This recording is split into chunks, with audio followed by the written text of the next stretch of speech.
डिस्कसमा तपाईँ सबैलाई हार्दिक स्वागत गर्न चाहन्छु र आज हामीले विशेष गरेर सामाजिक अभियन्तासँग अलिकति गम्भीर विषयमा छलफल गर्न गइरहेका छौँ र तपाईँलाई थाहा छ नेपालको अहिले पछिल्लो अवस्थामा हेर्ने भने अत्यन्तै जटिल परिस्थितिको सिर्जना भएको छ। सरकार कहाँ छ भनेर खोज्ने अवस्थाको सिर्जना भइसकेको छ। हामीसँग हेमराज थापाजी जोडिनु भएको छ। म इन्टरनेसनल डिस्कसमा स्वागत गर्न चाहन्छु।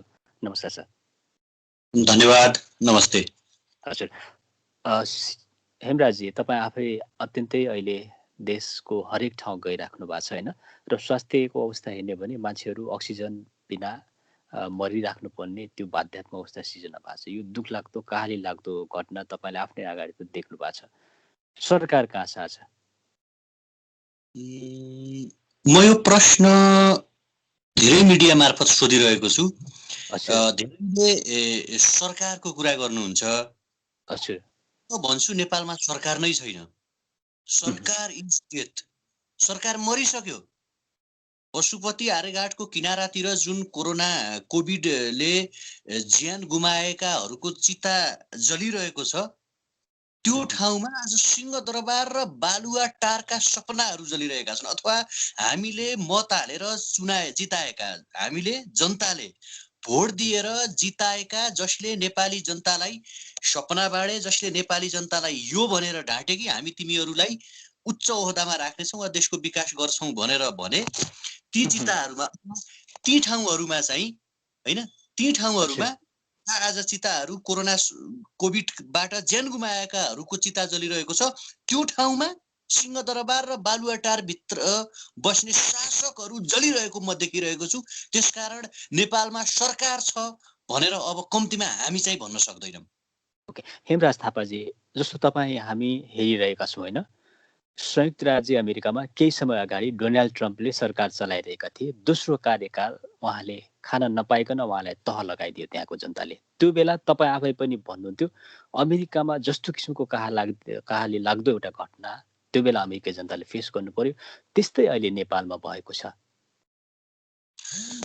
कसले यस अहिले कमला ह्यारिस र जो बाइडेनले नेतृत्व गरिरहेका छन्। उहाँले केही समय अगाडि मात्रै भनेको कुरा तपाईँलाई थाहा छ, अब मास्क लगाउनु पर्दैन। र तपाईँलाई कहाँनिर जोड्ने, मैले Donald Trump, Narendra Modi, Donald Trump र नरेन्द्र मोदी जति शक्तिशाली र आफ्नो देशका लागि काम गर्ने पात्र त ओली होइनन्, तर काहीँ त्यो किसिमको मूर्ख्याइ, त्यो किसिमको नस्लियता, त्यो किसिमको जनतालाई दृष्टिकोणले हेर्ने एक किसिमको मनोविज्ञान ओलीमा पनि काहीँ न काहीँ भेटिन्छ। उनलाई के लाग्छ भने नेपालको परिप्रेक्ष्यमा म भन्दा बाहेक अथवा ओली भन्दा बाहेक अर्को त्यो कोही पात्र छैन जसले नेपालको राजनीतिलाई ड्राइभ गर्न सक्दछ। आज जसरी भारतका चिहानका फोटाहरू टाइम्स म्यागाजिनका कभर प्रिन्टमा अथवा कभर पानामा चाहिँ हामीले देख्यौं, नेपाल ठिक तरिकाले गुज्रिरहेको छ। नेपालका हरेक अस्पतालहरूमा आइसियुको अभाव छ, भेन्टिलेटरको अभाव छ, अक्सिजनको अभाव छ। ठिक यही बेला प्रधानमन्त्री भनेर चिनिएका झापाका खड्ग ओली विश्वासको अविश्वासको मत लिनमा बिजी हुनुहुन्छ र अर्कोतर्फ केही सांसदहरू, केही दलका मान्छेहरू जो ठुल्ठुला होटेलहरूमा, रिसोर्टहरूमा बसेर एकै घण्टाको 90, 92, 1 लाख, 1000 अथवा 1 लाखसम्मको बिल निकालिरहेको देखिन्छ। त्यसकारण जसरी अमेरिकी जनताले, अमेरिकाको नागरिकले डोनाल्ड ट्रम्पलाई व्हाइट हाउसबाट नमिठो हार चकाएर विदा गरे, नेपालमा अबको केही समयपछि हुने इलेक्सनमा यदि उहाँहरूले सही तरिकाले इलेक्सन गर्यो भने त्योभन्दा नमिठो हार, अहिलेका राजनीतिक दलले त सबै एउटै हुन्, हेर्नुस् जति पनि नेता, नेपालको युथहरूले जो अहिले सामाजिक क्षेत्रमा सक्रिय हुनुहुन्छ, जो आफ्नो ज्यानको पर्वाह नगरेर साँचो अर्थमा भन्दाखेरि आज सरकार भनेको म त भन्छु रवि लामिछाने हो क्या। सरकार भनेको ज्ञानेन्द्र साई हुन्। सरकार भनेको ज्वाला सङ्ग्रौलाहरू, हाम्रो टिम नेपालका साथीहरू, त्योभन्दा बाहेक अन्य छरिएर रहेका थुप्रै युथहरू जो देशैभरि एक्टिभली काम गरिरहेका छन्, ती युवाहरूले चाहिँ प्रधानमन्त्रीका रूपमा चिनिएका नस्लीय खड्ग ओलीलाई जमानत जफत हुने गरी चाहिँ हराउँछन्। यो दिन आउँछ नेपालमा पनि।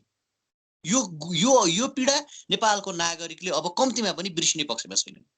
जस्तो हेमराज थापाजी, यो यस्तो कहाली लाग्दो घटना नेपालमा घटिरहेको छ होइन, र सम्माननीय प्रधानमन्त्री विश्वासको मत माग्छन्, विश्वास पाउँदैनन्, त्यसपछि उहाँको सरकारभन्दा लगभग बाहिरिएकै जस्तो अवस्था, र पछि अझ पुनः प्रमुख दलको हैसियतले, प्रमुख दलको नेताको हैसियतले उहाँलाई राष्ट्रपतिजीले नियुक्ति गर्नुहुन्छ, र एउटा किसिमको बाहिर चाहिँ अझ नेतृत्व प्रतिपक्षमा रहेका दलहरू सरकार ढलाउने र आफ्नो चाहिँ एउटा किसिमको विश्वासको मत आफ्नो चाहिँ पक्षमा एउटा किसिमको त्यो सबै दलहरूलाई एक ठाउँमा ल्याउने त्यो प्रयास पनि भइरहन्छ। यो सबै जो राजनीति भइरहेछ नि, यो सबै जो खेल भइरहेछ नि, यो ठिक समयमा भइरहेछ, त्यो तपाईँलाई त्यस्तो लाग्छ? यसमा साउथ इन्डियन मुभीहरू हेर्दैनौँ हामी। साउथ इन्डियन मुभीमा त्यहाँको राजनैतिक दलका नेता वा त्यहाँको सीएमलाई कुन तरिकाले चित्रित गरिएको हुन्छ, नेपालमा ठिक त्यही तरिकाका घटनाक्रमहरू देखिरहेका छन्। जस्तो अस्ति मात्रै संसद विघटन पश्चात रातारात काठमाडौँ बाहिरबाट बसहरूमा मान्छेहरूलाई खाँदेर, भेडा बाख्रा जसरी खाँदेर काठमाडौँमा ल्याएर करोडौं रुपैयाँका झण्डाहरू छापेर, कोहीले त अझ छातीमा हामी यहाँ छौँ भनेर टाँसिएर, होटेलहरू बुक गराएर, मासु भात खुवाएर आफ्नो पक्षमा शक्ति प्रदर्शन गर्यो।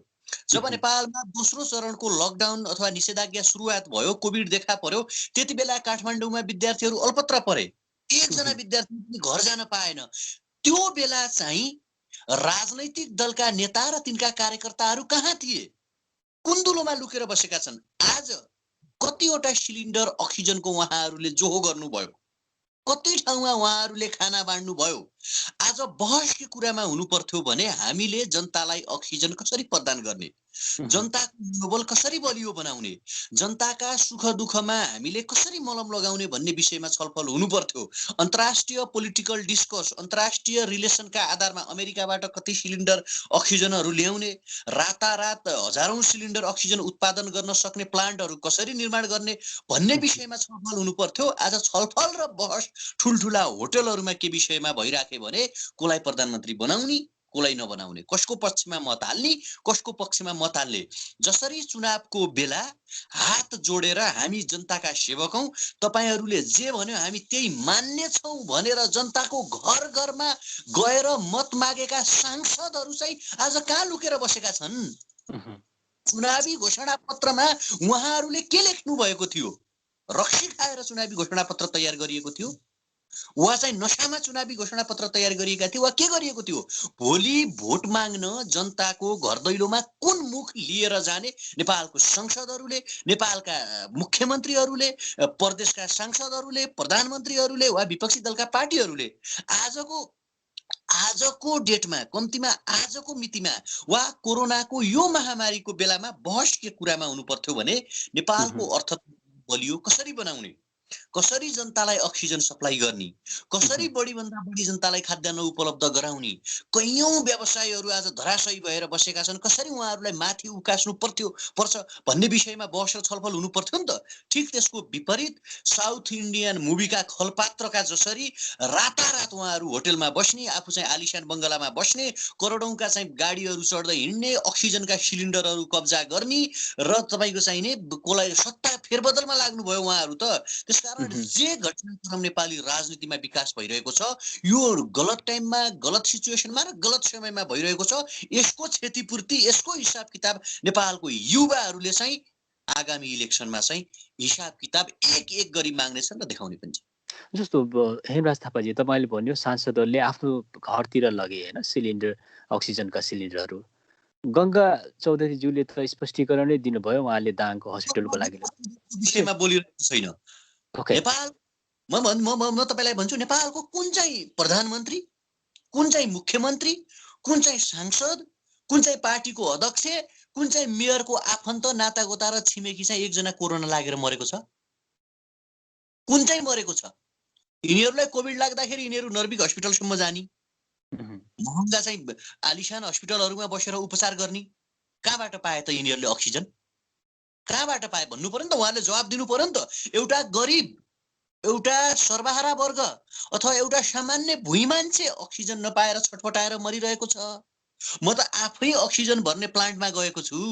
म आफै भेरी अञ्चल अस्पतालमा गएको छु, म आफै बर्दियाको ठाकुर बाबा आइसोलेसनमा गएको छु, आफै महाकाली अस्पतालमा म पुगेको छु।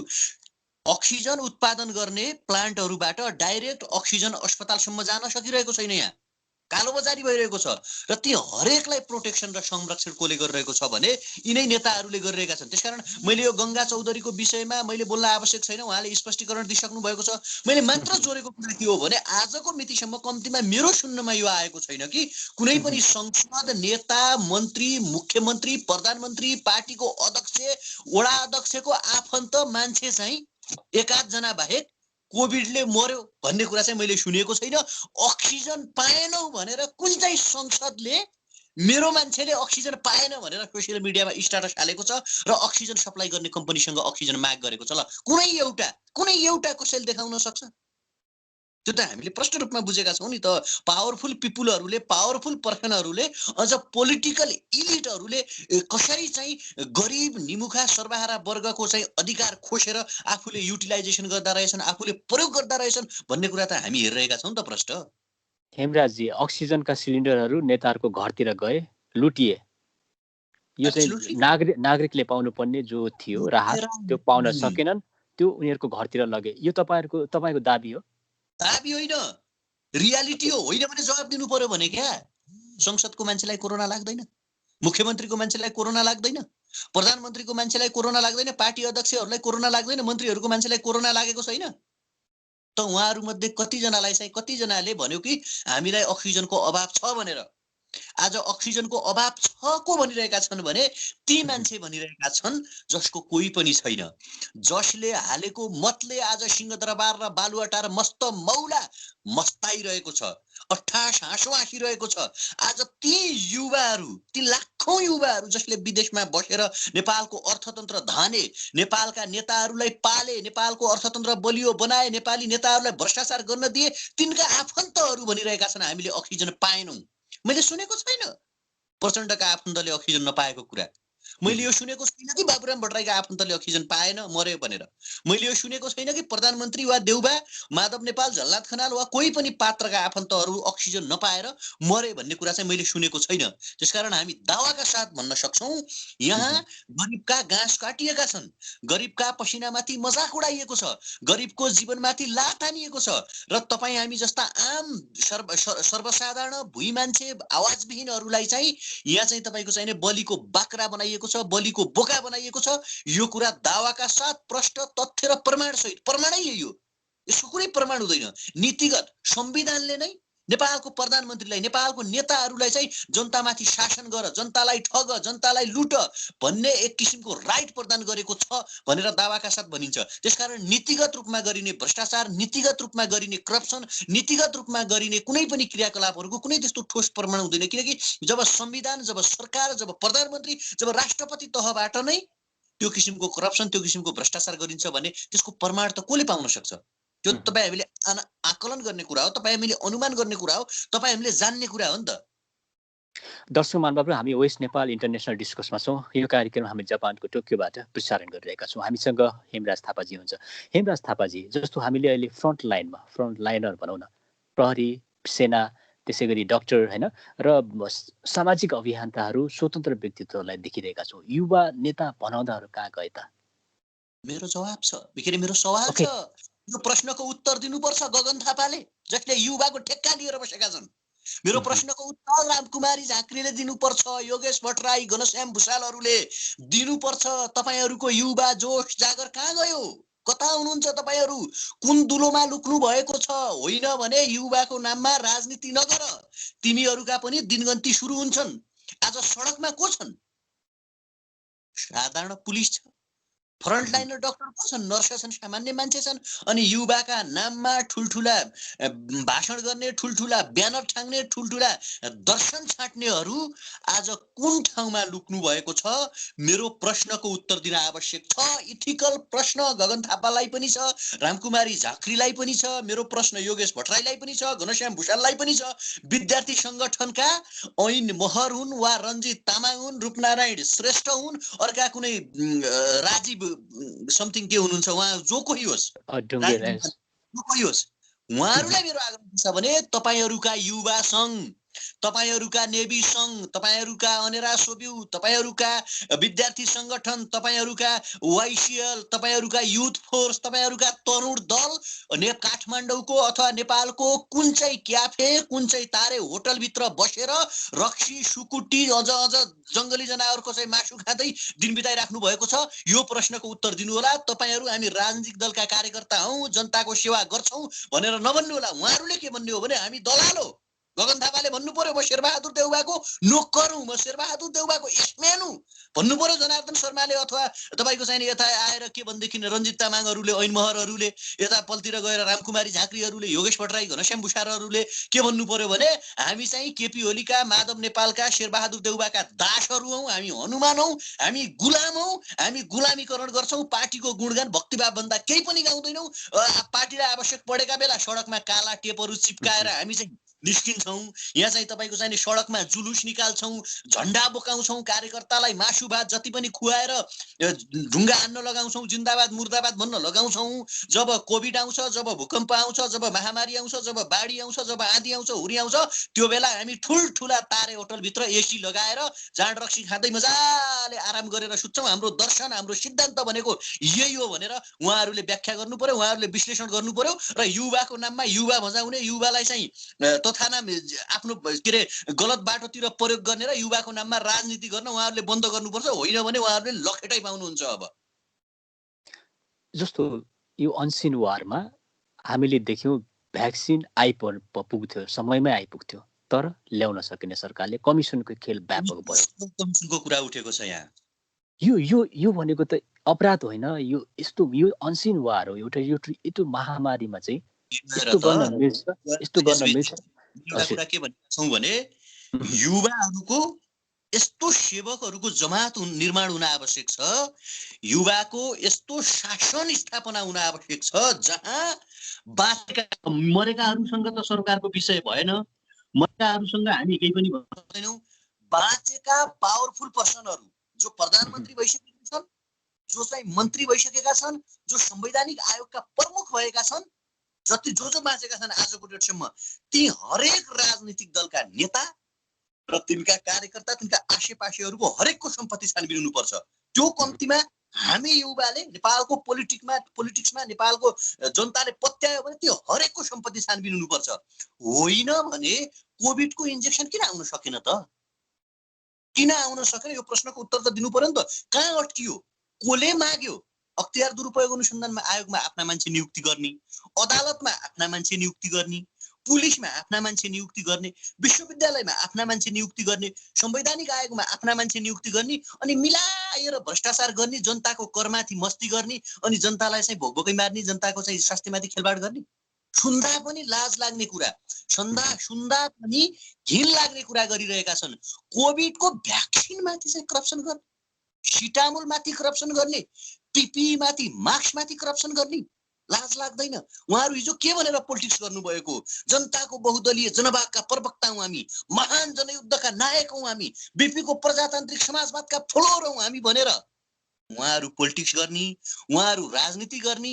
म त के भन्छु भने अहिलेका पार्टी, तिनका दल, तिनका कार्यकर्ता र तिनका नेताहरूलाई राजनीतिको पाठशालामा एक कक्षामा भर्ना गर्न आवश्यक छ। What is the politics, what is the service, सेवा के हो, पोलिटिक्स के हो, सोसियल वर्क के हो भन्ने कुरा यिनीहरूलाई चाहिँ त्यो वर्णमाला पढाए जसरी एक कक्षामा राखेर भर्ना गरेर पढाउन आवश्यक छ। र यिनीहरू अब मान्ने पक्षमा छैनन्।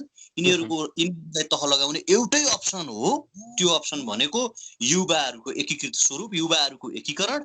त्यस पश्चात युवाहरूले शासनमा पुग्ने र सिंहदरबार र बालुवाटारबाट यस्तो शासन बनाइन्छ जहाँ यिनीहरूको सम्पत्ति माइतीघर मण्डलामा ल्याएर छानबिन गर्नुपर्छ र यिनीहरूलाई कारबाही गर्नुपर्छ। होइन भने कहाँ गयो त पैसा?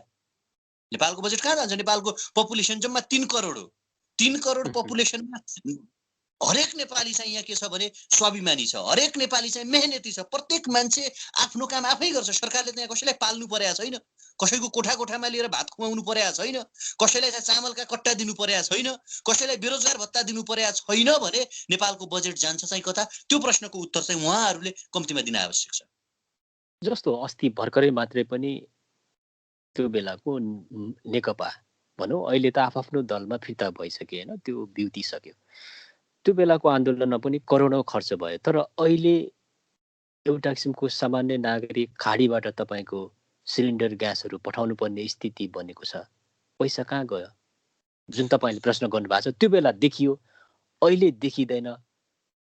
यसको छानबिन गर्ने त्यो कुनै अङ्गहरू छैनन्?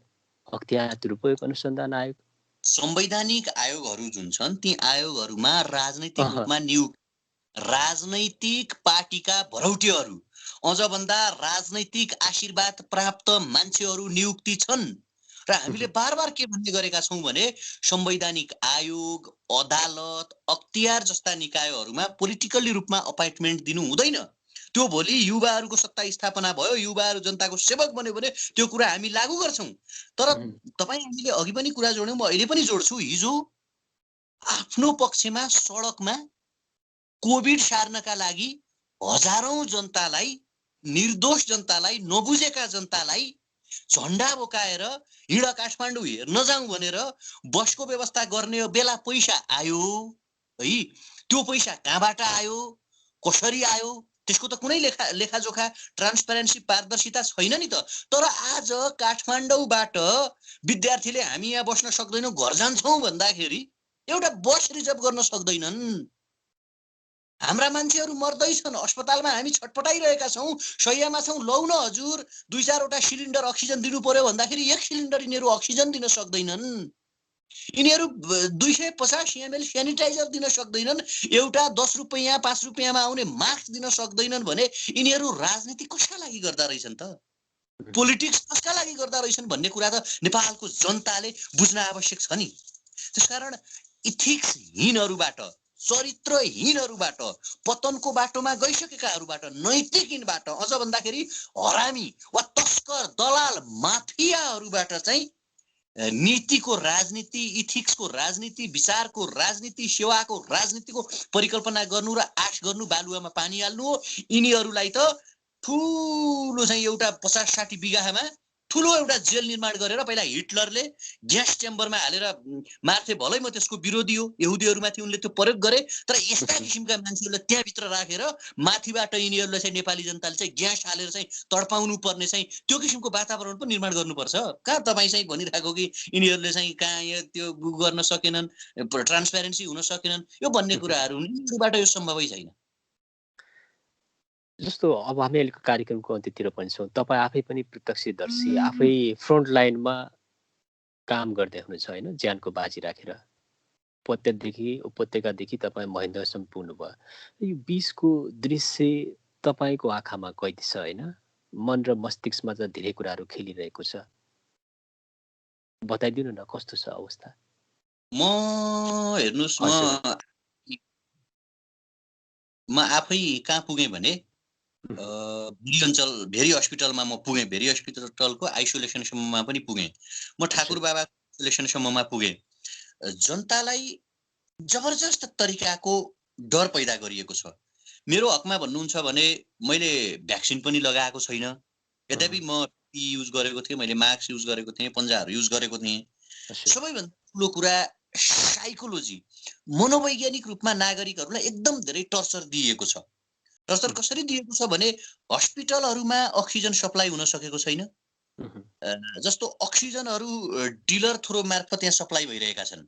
मानौँ कि रक्सीको जस्तो डिलर, चामलको डिलर वा विभिन्न डिलरहरू हुन्छ नि। तर हुनुपर्ने के भने अक्सिजन प्लान्ट, अक्सिजन उत्पादन गर्ने जुन प्लान्टहरू छन् त्यहाँबाट डाइरेक्ट अस्पतालमा जानु पर्थ्यो क्या। त्यो हुन सकेको छैन एउटा। अर्को कुरा, सबैभन्दा ठुलो कुरा के हो भने मान्छे साइकोलोजिकली रूपमा एकदमै धेरै टर्चर छन्। दिमागी रूपमा चाहिँ एकदम, अब कोभिड होइन हामी भन्दैनौँ, यो दिस इज नट कोभिड भन्ने कुरा त हामी भन्दैनौँ, कोभिड छ। तर यसलाई चाहिँ आवश्यकता भन्दा बढी के गरियो भने प्रोपोगन्डा गरियो। कहीँ न कहीँ माफियाहरूको यहाँ राज छ भन्छ नि। हामी इमेजिनेसन गर्न सक्छौँ, परिकल्पना गर्न सक्छौँ। फर्स्ट लकडाउनमा, पहिलो कोभिडमा चाहिँ अक्सिजनको कहीँ पनि आवश्यकता थिएन। त्यो बेला रातारात के को गरियो भने मास्क, पिपी, सेनिटाइजरको यो 2-3वटा कुरा कहीँ पनि पाइएन, केही पनि भएन भनियो क्या। त्यहाँबाट मान्छेले करोडौँ कमाए, कुम्ल्याए। त्यो साइकोलोजिकली टर्चर जनतालाई दिए। दोस्रो लकडाउनमा आइपुग्दाखेरि मास्क, पिपी र सेनिटाइजरको कुरा छोड्यो। अब मान्छे कहाँ पुग्यो भने अक्सिजनमा पुगे। अक्सिजन चाहिँदैन मैले भनेको होइन, चाहिन्छ। तर मान्छेलाई मनोवैज्ञानिक रूपमा यति प्रेसर र दबाव भयो कि अब मान्छेलाई कोभिडको सिम्पटम मानौँ कोभिड चेक गर्यो, पिसिआर गरेपछि पोजिटिभ देखिने बित्तिकै मेरो इम्युनिटी बलियो छ, म सक्छु, म गर्न सक्छु, मेरो इम्युनिटी बलियो छ, म जित्न सक्छु भन्ने भन्दा पनि मान्छेको ध्यान चाहिँ तपाईँको कहाँ गयो भनेदेखि अक्सिजनमा गयो। अक्सिजनमा ध्यान जाने बित्तिकै अब दलाल र माफिया तस्करहरूले, माफिया सरकारले दलालीकरण गर्ने, जनता मारा सरकारले अक्सिजन दिन सकेको छैन। हस्पिटलमा पुग्यो, हस्पिटलमा बेड खाली छैन, मान्छेहरू यता मरेका छ, उता मरेका छ, यता ढलेको छ, कोही भुइँमा छन्, कोही टेम्पोमा छन्, म त आफै पुगेर आएको छु नि त त्यहाँ। भनेपछि अब त्यहाँ पुग्दा पुग्दै 75% साइकोलोजिकली रूपमा मान्छे एकदम टर्चर भएर विक भइसकेको हुन्छ। बाँकी 25% उसले के गरेन भने अक्सिजन पाएन। अक्सिजन नपाइसकेपछि अब मान्छे शारीरिक, मानसिक सब रूपमा तहस नहस हुन्छ क्या। अब हाम्रो हकमा भन्नुहुन्छ भने हाम्रै टिममा जो हामीसँग पश्चिममा हुनुहुन्थ्यो, हाम्रो साथीहरूमा कोभिड पोजिटिभ देखा पर्यो। हामीसँग थियौँ, तर हामी एकदम वेल छौँ, हामी हेल्दी छौँ, हामीलाई कुनै पनि सिम्पटम देखा परेको छैन। मानसिक रूपमा हामी यो प्रिपेयर भइसकेका थियौँ कि हामीलाई कोभिडले गर्न सक्दैन, होइन। यद्यपि हाम्रो साथीहरूलाई कोभिड सँगै हिँड्ने, सँगै खानेलाई कोभिड देखिँदाखेरि काहीँ न काहीँ त्रास त हुन्छ नि, तर त्यो साथीहरू पनि डराइराख्नु भएको छैन। चेक गर्दाखेरि, पिसिआर चेक गर्दाखेरि पोजिटिभ देखियो। र जति पनि जना मान्छेहरू, पब्लिकहरू हामीलाई यो भिडियो वा यो अन्तर्वार्ता हेर्नुहुनेछ, मानसिक रूपमा चाहिँ कम्तीमा स्ट्रङ बनाऊ, मानसिक रूपमा बलियो बन्न आवश्यक छ, होइन। रेस्पिरेटरीका प्रोसेसहरू होला नि, सोसियल मिडियामा अक्सिजनको शरीरमा अभाव भयो भने कसरी श्वास फेर्ने भन्ने कयौँ कुराहरू देखिएको छ। त्यसकारण डर पनि कहाँ पैदा गरिएको छ भने तल्लो वर्गका मान्छेहरू जो गुगलमा पहुँच राख्दैनन्, जो युट्युबमा पहुँच राख्दैनन्, त्यस्ता मान्छेहरूलाई अझ धेरै प्रभाव देखिन्छ। म आफू गए अनुसार। र मैले नेपालको अधिकांश पहाडी इलाका जहाँ पर्याप्त वन जङ्गल छन्, पर्याप्त रुखहरू छ, क्लाइमेट एकदम क्लिन छ, त्यहाँ चाहिँ कोभिडले मान्छे मरेको सुन्नमा निकै कम आइरहेको छ। नेचुरल हावापानीले पनि होला, तर काठमाडौँ विशेष त्यहाँ अलिक गर्मी ठाउँ, बाक्लो जनघनत्व भएको ठाउँहरूमा चाहिँ देखिन्छ मान्छेहरू चाहिँ बढी यसको चाहिँ शिकार भएको देखिन्छ। त्यसकारण सबै कुरा मानसिक रूपमा चाहिँ स्ट्रङ हुन आवश्यक छ। अब मैले तपाईँलाई आफ्नै इक्जाम्पल दिएँ, म आफै कोभिडको बिरामीलाई मैले टच गरेँ, मैले छोएँ। के छ भने म भेरीको आइसोलेसनमा म पुगेँ, ठाकुर बाबाको आइसोलेसनमा म पुगेँ, हामी आफै महाकाली अञ्चलमा पुग्यौँ।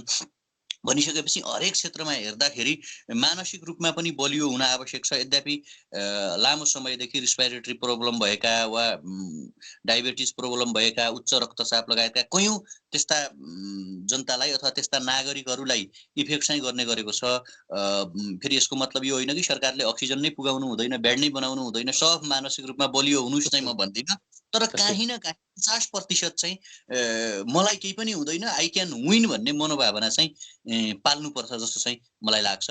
यद्यपि हस्पिटलहरूमा आज पनि बेडहरू छैनन्, मान्छेहरू भुइँमा इमर्जेन्सी वार्डमा उपचार गराइरहेको चाहिँ देख्न सकिन्छ। जस्तो हेमराजी जाँदै बताइदिनुहोस्, तपाईँ हेल्पिङ ह्यान्डमा पनि संलग्न हुनुहुन्छ होइन, त्यो टिम तपाईँको नेतृत्वमा काम गरिरहेको छ अहिले, र अझ थप के छ काम गर्ने योजनाहरू? हाम्रो छ अब हामी रिसेन्टली काठमाडौँमा काम गर्छौँ। त्यसपछि काठमाडौँभन्दा बाहिर अरू आज मात्रै हामीले भैरवामा 30 सिलिन्डर अक्सिजन पुर्याएका छौँ। सुर्खेत पुरा भइरहेको छ, सुर्खेतको साथीहरू लागिराख्नु भएको छ। काठमाडौँमा भोलिदेखि नै खाना खुवाउने कार्यक्रम सुरु हुँदैछ। हाम्रो ठुलो एउटा ब्याङ्केट छ, त्यो ब्याङ्केटले हामीलाई किचनदेखि पानी उपलब्ध गराइसकेको छ भने त्रिविका विद्यार्थीहरूलाई अब यसपछि बिस्तारै खाद्यान्नहरू प्रदान गर्ने कार्यक्रम पनि हाम्रो सुरु हुन गइरहेको छ। अहिलेसम्म हामीले 163 सिलिन्डर अक्सिजन चाहिँ भैरवा, त्यसै गरी नेपालगञ्ज पछि बर्दिया, डडेलधुरा, अछाम, डोटी, कञ्चनपुर जस्ता विभिन्न क्षेत्रहरूमा चाहिँ पुर्याएका छौँ। यसमा चाहिँ हिमालयन हेल्पिङ ह्यान्डको चाहिँ महत्त्वपूर्ण भूमिका रहेको छ। यद्यपि अरू पनि धेरै मान्छेहरू जसको हृदय थाहा छ उहाँहरूले चाहिँ हामीलाई सहयोग गरिराख्नु भएको छ। ओके, र तपाईँलाई म सलाम गर्न चाहन्छु। यो अत्यन्तै आफ्नो ज्यानलाई जोखिममा राखेर अहोरात्र खटिनु भएको छ। हेमराज थापाजी, महत्त्वपूर्ण समयका लागि धेरै धेरै धन्यवाद। र तपाईँ हामी सबैले बुझ्नुपर्ने एउटा कुरा चाहिँ तपाईँ हामी राज्यलाई कर तिर्छौँ। प्रधानमन्त्री केपी ओलीका हरेक मृगौलामा उनले खाने हरेक औषधिमा तपाईँ र मेरो हामी सबै जति पनि नागरिक हेरिरहेका छौँ, यो देशका 3 करोड नागरिकले तिरेको करको अंश छ। आज अस्पतालमा भेन्टिलेटर नदिएर, आइसियु नदिएर, अक्सिजन नदिएर, बेड नदिएर, भर्ना नगरेर कोभिड संक्रमितहरू मर्दछन् भने यो सरकार हत्यारा हो। राज्यले उचित कदम नचालेर, जनताले तिरेको कर सही ठाउँमा सदुपयोग नगरेर, नागरिकलाई उपचार नदिएर, भेन्टिलेटर, अक्सिजन, आइसियु र बेडहरू प्रदान नगरेर बालुवाटार र सिंहदरबारले मान्छे मारेको ठहरिन्छ। युवाको अदालतमा, युवाको दर्शनमा, युवाको मस्तिष्कमा र युवाको विचारमा अहिलेको सरकार, अहिलेको राजनीतिक दल, नेताहरू हत्यारा हुन् र इतिहासले यी हत्याराहरूलाई चाहिँ कारबाही गर्छ।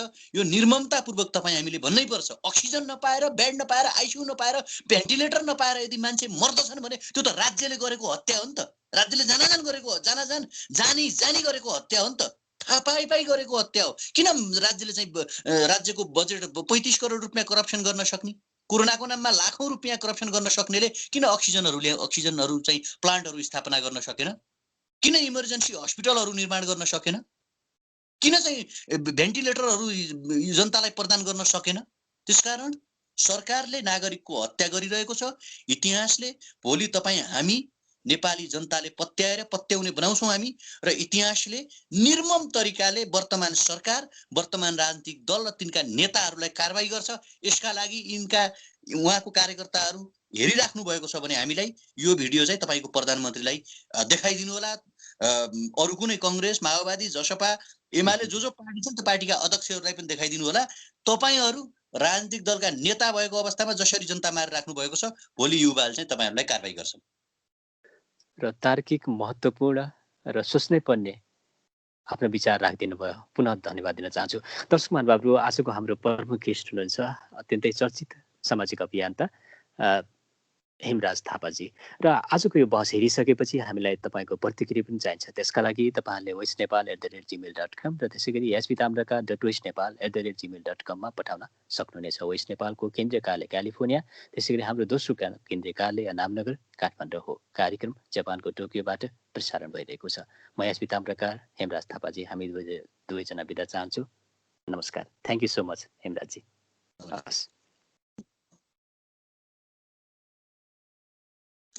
भयो सर।